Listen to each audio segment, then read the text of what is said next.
नमस्कार, मैं हूं संजय शर्मा। आप देख रहे हैं 4 PM न्यूज नेटवर्क। लालू ने एक चाल चली, शतरंज पर एक प्यादा बढ़ाया और पूछा, मोदी जी आपका तो परिवार ही नहीं है, आप परिवारवाद को क्या जाने, परिवार का दर्द क्या जाने। फिर कहा कि मोदी जी तो हिंदू भी नहीं है, इन्होंने माता जी के निधन के बाद बाल नहीं कटाए, दाढ़ी नहीं बनाए। ये एक सहज बात थी, लेकिन भारतीय जनता पार्टी इस दांव में फंस गई। प्रधानमंत्री जी फंस गए और प्रधानमंत्री जी ने तेलंगाना में वो अपने चित पर चित अंदाज में कहा कि मेरा तो देश ही परिवार है, मेरा तो आप ही परिवार है। लेकिन इससे ज्यादा घबराई हुई भारतीय जनता पार्टी के नेताओं ने अपने ट्विटर प्रोफाइल पे लिखना शुरू कर दिया, मोदी का परिवार, मोदी का परिवार मतलब मैं भी मोदी का परिवार। विपक्ष को मौका मिल गया। उन्होंने बाराबंकी के जो सांसद जिनके अश्लील वीडियो, सेक्स के वीडियो वायरल हुए, उनका फोटो लगाया और लिखा मोदी का परिवार। कुछ लोगों ने ब्रजभूषण सिंह का फोटो लगाया, मोदी का परिवार। कुछ लोगों ने पूर्व गृह राज्य मंत्री स्वामी चिन्मयानंद का फोटो लगाया कि मोदी का परिवार। कुछ लोगों ने उन्नाव के नाबालिग के संग रेप में आजीवन कारावास सजा पाए हुए भाजपा के विधायक कुलदीप सेंगर का फोटो लगाया कि मोदी का परिवार। इस तरह के अपराधियों के ब्रजभूषण से लेकर और सेंगर तक लाइन लग गई कि मोदी का परिवार। और फिर परिवारवाद पर लोगों ने राजनाथ सिंह से लेकर अमित शाह जी के बेटे और फिर अनुराग ठाकुर के पिताजी सबके फोटो लगाए कि ये भी तो परिवारवाद, ये मोदी का परिवारवाद। यानी भारतीय जनता पार्टी अपनी बिछाए हुए जाल में, जिसका पहला दांव लालू ने चला था, उसमें फंस गई। अब सवाल ये खड़ा हो रहा है कि क्या वास्तव में इतनी सफाई देने की जरूरत थी। कोरोना काल में मैंने देखा था, दूसरी लहर जब चल रही थी कोरोना काल में, लाशें दफनाने की जगह नहीं थी, काउंट नहीं कर पा रहे थे। हम और हमारी टीम काम कर रही थी, मेरा फोटोग्राफर है सुमित, वो फोटो खींच के ला रहा था। दुनिया के बड़े बड़े अखबार हमसे फोटो मांग रहे थे, बीबीसी वगैरह सब, क्योंकि एक्चुअल में फोटोग्राफ हमारे पास थे, बाकी सरकार किसी को छापने नहीं दे रही थी। तब लोगों ने कहा कहा एक मैंने दर्जनों लोग, सैकड़ों लोगों के मुंह से सुना कि इन लोगों को फर्क ही नहीं पड़ता, मोदी योगी जी का तो कोई परवाह नहीं है, इनके बच्चे नहीं है, इनके बाल बच्चे नहीं होते, वो दर्द महसूस नहीं करते। तो मोदी जी का डर ये इस वजह से है कि आधी आबादी यानी महिलाएं, उनके ऊपर परिवारवाद की बात बड़ी सेंसिटिव तरीके से वो स्वीकार करती हैं। उनको लगता है कि जो परिवार के संग रहता है वो अच्छा व्यक्ति होता है। वो अखिलेश और डिंपल की फोटो देखती हैं तो उनको पसंद आता है। अखिलेश को वोट दे ना दें, लेकिन अखिलेश और डिंपल अच्छे लगते हैं उनको। उनको बाकी नेता जब अपने परिवार के साथ दिखाई देते हैं तो उनको अच्छा लगता है। और मोदी जी समझ गए कि ये जो महिलाएं हैं, इनके ऊपर अगर परिवारवाद का मुद्दा सामने आएगा तो मामला फंसेगा। इसी चक्कर में वो जल्दबाजी करके गलती कर गए। तो क्या पटना की रैली ने भारतीय जनता पार्टी के सारे समीकरण गड़बड़ा दिए? पटना की जो ऐतिहासिक रैली हुई, जो तेजस्वी ने भाषण दिया और उसके बाद जो बिहार का सीन बदला, उसने भारतीय जनता पार्टी को समझा दिया कि मामला फंस गया। नीतीश बाबू कुछ चमत्कार कर नहीं रहे। नीतीश बाबू को 7 लाख कोई फायदा हो नहीं रहा। मतलब नीतीश के कोटे के एमपी कहीं ऐसा ना हो तेजस्वी की तरफ चले जाएं। और जो बिहार जो माना जा रहा था कि बिहार एक तरफा एनडीए का हो गया, उसमें सेंध लगती हुई दिख रही है। निश्चित रूप से बिहार में अब इंडिया गठबंधन आगे जाता हुआ नजर आ रहा है। पिछली बार के मुकाबले कई सीटें ज्यादा मिलेंगी। आप डर देखिए गुजरात में, जहां ये माना जा रहा है वहां तो सारी सीटें बीजेपी को मतलब ही नहीं है, वहां भी कांग्रेस के विधायक ने इस्तीफा दिया। ऑपरेशन लोटस बाकी जगह कामयाब नहीं हो पा रहा। हिमाचल में पूरी जान लगा दी, कामयाबी नहीं मिली। कर्नाटक में जान लगा दी, कामयाबी नहीं मिली। अब बदनामी तो हो रही है, तो फिर गुजरात ही सही। तो गुजरात में कांग्रेस के एक विधायक का इस्तीफा दिलाया गया, लेकिन यहां भी दांव उल्टा पड़ा। लोगों ने पूछना शुरू किया, क्या गुजरात में भी डर लग रहा है? क्या गुजरात से भी 2-3 सीटें कम हो सकती हैं? दरअसल लद्दाख हो या मणिपुर हो, इन जगहों पर एक एक सीट की मार पड़ी हुई है। जो सीटें पिछली बार लहर में आई थी, वो इस बार लहर से दूर जाती हुई दिखाई दे रही हैं। और मोदी जी जानते हैं कि 272 का आंकड़ा, वहां तक पहुंच पाना अब लोहे के चने जमाना जैसा है। लिहाजा साहेब परेशान है, किसी भी कीमत पर मामला सेट करना चाहते हैं, मामला बनाना चाहते हैं, लेकिन बार बार गोट फंस रही है। और क्या ये गोट ऐसी फंसती रहेगी? उत्तर प्रदेश की जो लिस्ट आई है, उस लिस्ट के बाद लोगों ने कहा कि इससे खराब लिस्ट दूसरी हो नहीं सकती थी। बाराबंकी के सांसद का अचानक ये सेक्स थे वीडियो वायरल होने के बाद मामले, लोगों ने कहा कि क्या भाजपा में ऐसे ही चरित्रवान नेता भर गए हैं? सलेमपुर के सांसद जी की एक चैट, उनके प्रतिनिधि की चैट वायरल हो रही है, तो जाहिर है भाजपा बैकफुट पर है। बाराबंकी के सांसद जी ने बड़े भोलेपन से कहा कि एआई टेक्निक से मेरा ये वीडियो बनाया गया है, मैंने एफआईआर करा दिया, लेकिन जब तक पुष्टि नहीं हो जाती मैं चुनाव नहीं लड़ूंगा। मैंने ट्वीट किया, सांसद जी इतने भोले आप हैं नहीं, अगर आपका वीडियो नहीं है तो जाके मोदी जी से कहिए मेरा वीडियो नहीं है। वो गृह मंत्रालय से कहेंगे, गृह मंत्रालय 1 घंटे में जांच करके बता देगा कि आपका वीडियो है या नहीं है, और नहीं है तो चुनाव लड़िए। लेकिन जाहिर है कि कहीं न कहीं दाल में काला है। ये तमाम मुद्दे ऐसे हैं जो मोदी जी को, भारतीय जनता पार्टी को परेशान कर रहे हैं। तो मैंने सोचा कि इन सारे मुद्दों पर अभय दुबे जी से बात की जाए। बेहतरीन पत्रकार, आप तमाम टीवी चैनलों पे उनको देखते रहते हैं, उनको सुनते रहते हैं। देश की बहुत बढ़िया पकड़, राजनीतिक पकड़ रखते हैं वो। कई किताबें लिखी हैं, बहुत बढ़िया अध्ययन है उनका। तो चलते हैं इन सारे मुद्दों पर अभय दुबे जी के पास। आपसे रिक्वेस्ट है, चैनल को ज्वाइन करिएगा, सब्सक्राइब करिएगा। चलते हैं अभय जी के पास। 4 पीएम न्यूज़ नेटवर्क में स्वागत है अभय जी आपका। एक बड़ी मजेदार बात हो रही है, लालू ने हल्का-सा परिवारवाद का ज़िक्र क्या कर दिया। पूरी भारतीय जनता पार्टी परिवारवाद, मैं हूँ मोदी का परिवार, मैं हूँ मोदी का परिवार, इस पर जुट गई। तो राजनीतिक रूप से आपको बड़ा अनुभव है, इसे लालू की जीत मानना चाहना चाहिए कि उन्होंने अपने गेम में फँसा दिया, या इसे भाजपा की जीत मानना चाहिए कि वो एक परिवार का एक जो रिवर्स अटैक है वो कर दिया उसने? देखिए, ये तो चोर की दाढ़ी में तिनका है। जो परिवार वाला मसला है, वो नरेंद्र मोदी के लिए थोड़ा मुश्किल है। नरेंद्र मोदी का व्यक्तिगत जीवन जिस तरीके से गुजरा है, वो जिस तरह हम लोग एक परिवारी लोग हैं, हम लोगों ने बाकायदा विवाह किया है, हमारे बच्चे हैं, हमने अपने बच्चे पाले हैं और अपना जो बौद्धिक करियर है, वो परिवार के साथ ही हम लोगों ने गुजारा है। तो मोदी जी ने इस तरीके से नहीं गुजारा है। हम लोग जानते हैं उनके परिवार की कहानी और मैं उसमें कोई गलत भी नहीं मानता। हर व्यक्ति को अपने तरीके से जी, वो सब करने का अधिकार है। इसमें कोई मोदी जी ने गलत काम नहीं किया है। मैं यहाँ तो मानता हूँ कि जो लोग परिवार के साथ ज़िंदगी गुज़ारते हैं, उनकी ज़िंदगी का ढर्रा अलग तरीके का होता है। जो परिवार के बिना ज़िंदगी गुज़ारते हैं, उनकी ज़िंदगी का ढर्रा अलग तरीके का होता है। लेकिन दोनों ही स्थितियों में हम लोग सामाजिक कार्य कर सकते हैं, जनता की सेवा कर सकते हैं और तरह-तरह काम कर सकते हैं। सवाल ये है कि इसको लेकर आप अपने मन के अंदर कोई फाँक क्यों रखते हैं? ये सबसे बड़ा सवाल है मेरी निगाह में। हुँ, हम हम परिवार के साथ जीवित हैं तो इसका मतलब ये नहीं है कि हम में कोई फरिश्तापन पैदा हो गया है, ठीक बात है। कोई खास बात पैदा हो गई है। दूसरा आदमी बिना परिवार के है तो इसका मतलब ये नहीं है कि उसके अंदर इस बात को लेके कोई खास कमी है। ये तो वैसी बात है, कोई सुबह 4 बजे उठ जाता है, कोई सवेरे 8 बजे उठता है, तो दोनों की कोई विशेष क्वालिटी में फ़र्क नहीं है। मोदी जी के मन में परिवार के प्रश्न को लेके कुछ समस्या है, इसीलिए इस बात पे वो बहुत बिदकते हैं।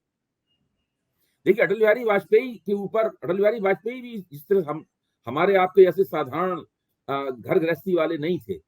जब उनसे कहा गया कि भाई जब उनसे इस तरह की सवाल पूछे गए, तो उन्होंने साफ कहा कि मैं अविवाहित हूँ, लेकिन मैं बैचलर नहीं हूँ मतलब जो है। तो हाँ, सही।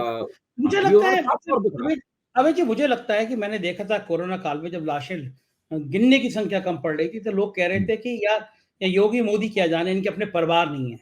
तो खास तौर से परिवार की जो धारणा सामने आती है, अखिलेश यादव डिंपल और बच्चों के संग नजर आती हैं, फुटबॉल खेलते नजर आते हैं, बाकी लोग अपने परिवार के संग नजर आते हैं, तो एक महिलाओं का बड़ा वर्ग है।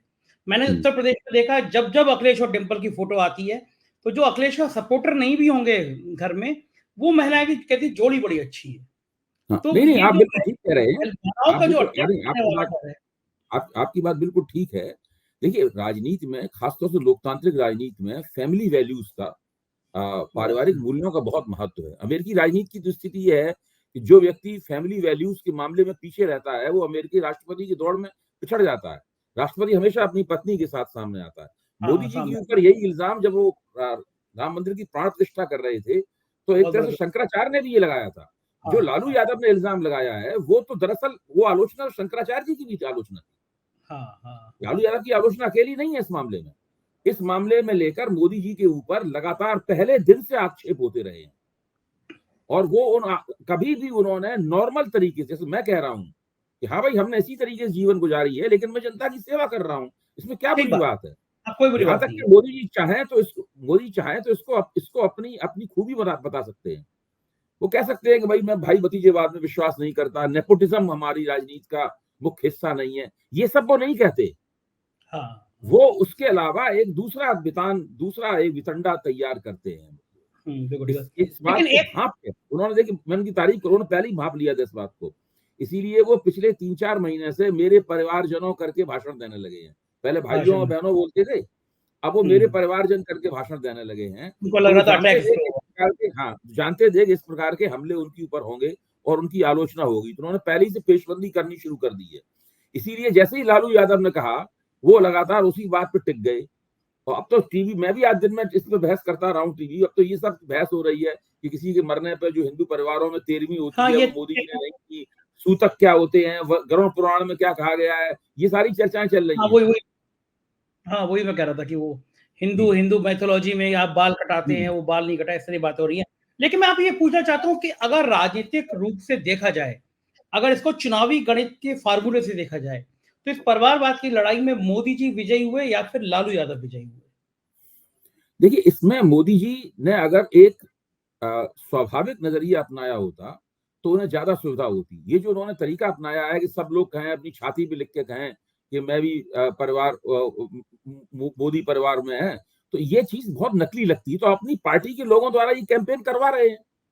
ये तो मीडिया की समस्या है कि मीडिया इस बात को इस तरीके से पेश कर रहा है जैसे कि अचानक पूरा देश इस मुहिम में लग गया हो।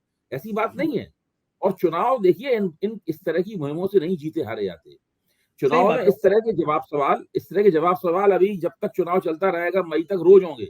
रोज़ होंगे, रोज़ जवाब दिए हाँ, जाएँगे। ये अखिलेश यादव ने इसकी लिख दिया। हैसियत तो खाली में चटनी चटनी और अचार वाली भी नहीं है।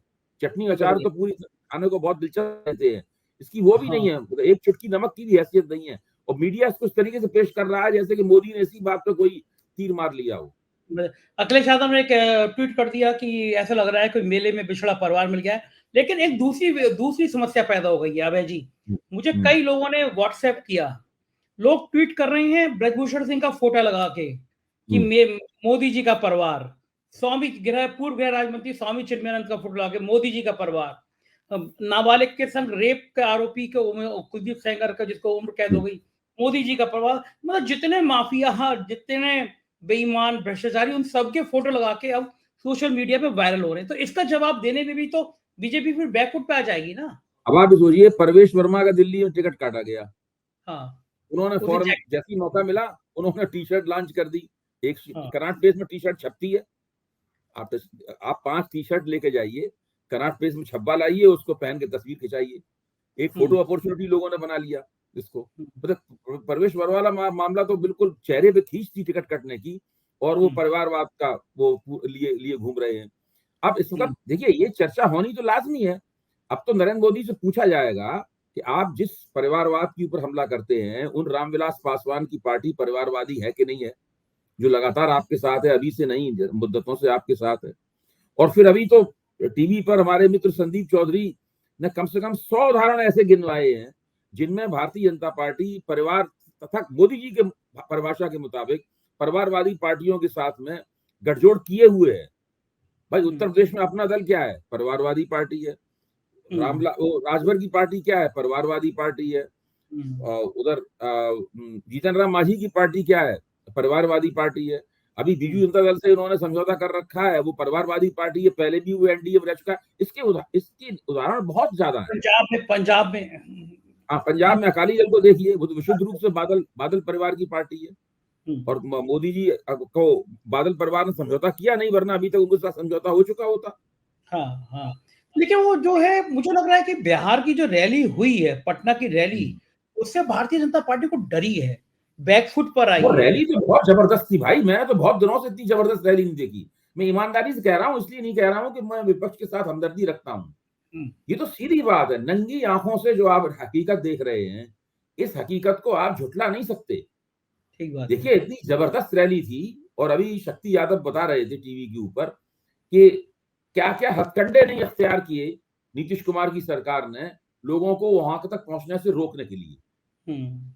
जाम, इसके हाँ। बावजूद गांधी मैदान में इतनी विशाल रैली, और टीवी का कैमरा जो लगातार टीवी के कैमरे और भाजपाइयों के चेहरे के बीच में बड़ा जबरदस्त प्रेम है। हुँ। एक नेचुरल मैग्नेट लगा हुआ है दोनों के बीच में। हाँ। टीवी कैमरा हमेशा उसी की तरफ मुड़ता है। हाँ, हाँ, हाँ। ऐसा टीवी कैमरा भी मजबूर हो गया उस रैली को दिखाने के लिए, आप सोचिए। सही मैं बात तो है, कब अक्सर तक नहीं मैं पाओगे। अक्सर टीवी पे कहता हूँ कि भाई, ये कैमरा टीवी भाजपाइयों के अलावा और भाजपा समर्थकों के अलावा किसी को देखता ही नहीं है। क्या बिहार रैली का इम्पैक्ट है कि मोदी जी गलती कर गए परिवारवाद का लेके मोदी का परिवार? क्योंकि अब दूसरी मुहिम शुरू हो रही है कि एक तो मैंने जैसे बताया अपराधियों के फोटो, दूसरी चीज़ हम्म, कि जो भारतीय जनता पार्टी के अंदर नेता हैं, आपने तो सहयोगी दल बनाया, उसमें आप अनुराग ठाकुर से शुरू करेंगे, राजनाथ सिंह तक आएँगे, अमित शाह तक आएँगे, सबके बच्चे एस्टेब्लिश हैं, तो लोग अब वो फोटो फोटो लगा के लिख रहे हैं कि सारा परिवार परिवारवादी। तो क्या हम्म। लग रहा है ये गलत दांव हो गया भारतीय जनता पार्टी का? नहीं, देखिए, ये पूरा विचार जो है परिवारवाद पे जिस तरीके से मोदी जी ने हमला करना शुरू किया, काफी लंबे अरसे से परिवारवाद पे हमला कर रहे हैं, कम साल भर हो गया परिवारवाद पे हमला करते हुए। ये दरअसल क्षेत्रीय राजनीति के खिलाफ उनकी कैंपेन है। हुँ। देखिए, ठीक है, कांग्रेस के अंदर एक परिवार का मुद्दतों से बोलबाला है, इंदिरा गांधी के जमाने से पहले तो नहीं होता था। जवाहरलाल नेहरू अपना उत्तराधिकारी लाल बहादुर शास्त्री को नियुक्त करके गए थे, इंदिरा गांधी को नियुक्त करके नहीं गए थे। हुँ। सब लोग जानते हैं। प्रोफेसर रजनी कोठारी ने अपनी किताब में लिखा है कि नेहरू जी जब बीमार थे तो उन्होंने अपनी सारी कैबिनेट के लोगों को बुलाया और कहा कि मेरे बाद इनको प्रधानमंत्री बनाने की प्राथमिकता दीजिएगा। ये उस वक्त वो मिनिस्टर विदाउट पोर्टफोलियो थे नेहरू के मंत्रिमंडल में, और रेल मंत्री के पद से वो इस्तीफा दे के उन्होंने अपनी ईमानदारी साबित की थी। अब रेल की दुर्घटना हो गई थी तो शास्त्री जी ने उससे, दो ही व्यक्तियों ने आज तक इस्तीफा दिया है, दोनों शास्त्री थे, भोला पासवान शास्त्री और लाल बहादुर शास्त्री, वो रेल दुर्घटना पे। तो मैं ये कह रहा हूँ, वो नेहरू जी को परिवारवाद होने का आरोप नहीं लगा सकता। ये इंदिरा गांधी के जमाने से शुरू हुआ है, और वो भी इंदिरा गांधी का जो वो वो अवधि जब उनकी राजनीति में गिरावट आ रही थी, तब ये मामला शुरू हुआ है। तो मैं ये कहना ये चाहता हूं कि ये जो उन्होंने हमला किया है, ये हमला भले ही कांग्रेस को ध्यान में रख के किया हो, लेकिन मुख्य रूप से मैं मानता हूं उनका निशाना क्षेत्रीय शक्तियां हैं। क्योंकि भाजपा जब भी क्षेत्रीय शक्तियों के मुकाबले लड़ती है, तब भारतीय जनता पार्टी उनसे नहीं जीत पाती। और ज्यादातर क्षेत्रीय पार्टियां जो हैं, उनके ऊपर एक परिवार द्वारा स्थापित की गई हैं। हुँ। देखिए, वो परिवारवाद नहीं है उस तरह से, वे पार्टियां ही एक परिवार द्वारा स्थापित की गई हैं। अभी देखिए, हुँ। समाजवादी पार्टी मुलायम सिंह जी द्वारा स्थापित की गई है। बीजू जनता दल है, वो नवीन पटनायक द्वारा स्थापित की गई है, जो बीजू पटनायक की मृत्यु के बाद में। सारी ये पार्टियां, जितनी भी क्षेत्रीय पार्टियां हैं, वो एनटी रामाराव द्वारा स्थापित की गई है, तेलुगु देशम। जगन मोहन रेड्डी की पार्टी, वाईएसआर रेड्डी, अपने पिताजी के नाम पर खुद जगन मोहन रेड्डी ने स्थापित की है। तो ये तो या तो लोगों ने खुद स्थापित की है, या उनके पिता ने स्थापित की थी। इसलिए अच्छा, अब दूसरे, जब आप परिवारवाद के ऊपर इस तरह का हमला करते हैं, तो दरअसल आप उस जनता की भी आलोचना करते हैं जो लोग उन नेताओं के साथ खड़े हुए हैं। भाई, क्षेत्रीय पार्टियां बरसों बरस, दसियों सालों से क्यों चल रही हैं? सही बात है। उस देखिए, राज की देश की जनता में ऐसी कोई परचेज नहीं है। वो लोग परिवारवाद की, मोदी जी की जो परिभाषा है, उससे सहमत नहीं है आम लोग। मैं इसको कई बार कह चुका हूं। बीजेपी चुनाव जीतेगी, जीतेगी या हारेगी। अगर चुनाव जीत जाती है तो इसलिए नहीं जीतेगी क्योंकि लोग परिवारवाद के खिलाफ हैं, इसलिए नहीं जीतेगी बीजेपी पार्टी। बीजेपी दूसरे कारणों से चुनाव जीतेगी। ठीक बात है, इसीलिए मैं बिल्कुल। कहता हूं कि अगर अगर क्षेत्रीय शक्तियां चुनाव जीतती हैं, इसलिए नहीं जीतती हैं कि वो परिवारवादी हैं या परिवारवादी नहीं है। ये पूरा मसला ही घटिया घटिया और बेकार किस्म का मसला है। हुँ। वोटरों का असल इससे कोई मतलब नहीं है।